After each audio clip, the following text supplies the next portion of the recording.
Hi, Daniel Sokal from Daniel Sokal Psychotherapy and Counseling here. I wanted to talk a little bit today about the holidays and dealing with family members who are narcissists and how difficult that can be. So when you have a narcissist in your family, they tend to make things all about them.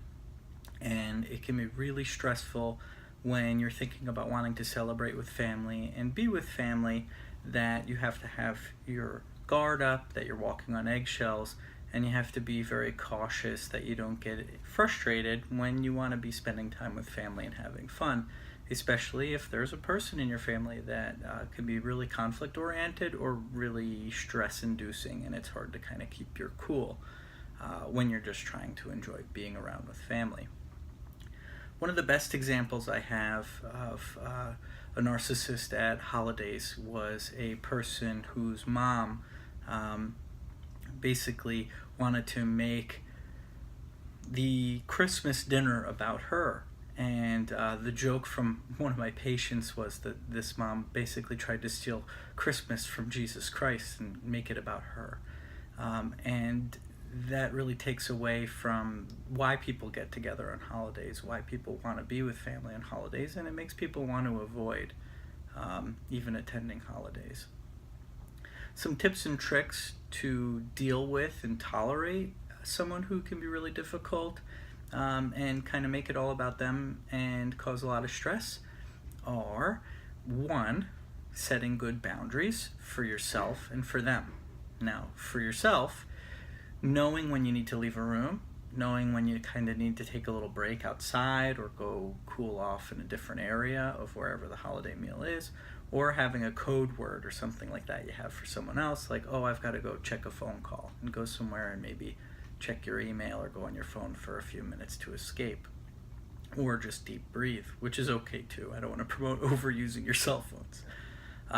In terms of setting boundaries with the narcissist, one thing you can say is that's not going to be discussed here.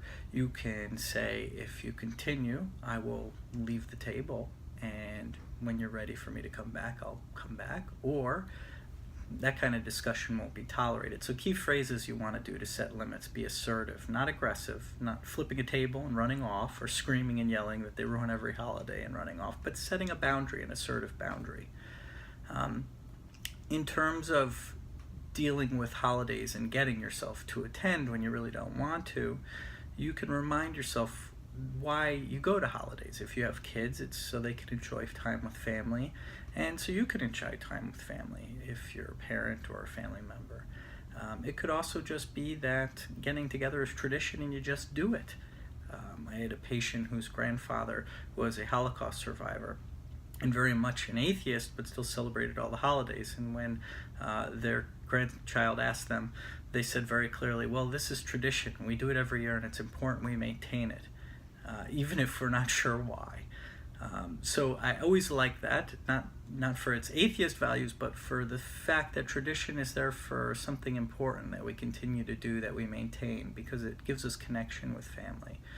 And it does something about carrying forward familial traditions that have been around for generations, and there is inherent value in that. And isolating yourself because of a narcissist isn't fair to you. But them having appropriate boundaries, that's completely fair. And you having an appropriate boundary to not letting it get to you or not letting it be taken in by you is perfectly appropriate as well. So I hope this video was helpful. I know I tend to ramble sometimes, but I hope it made some sense.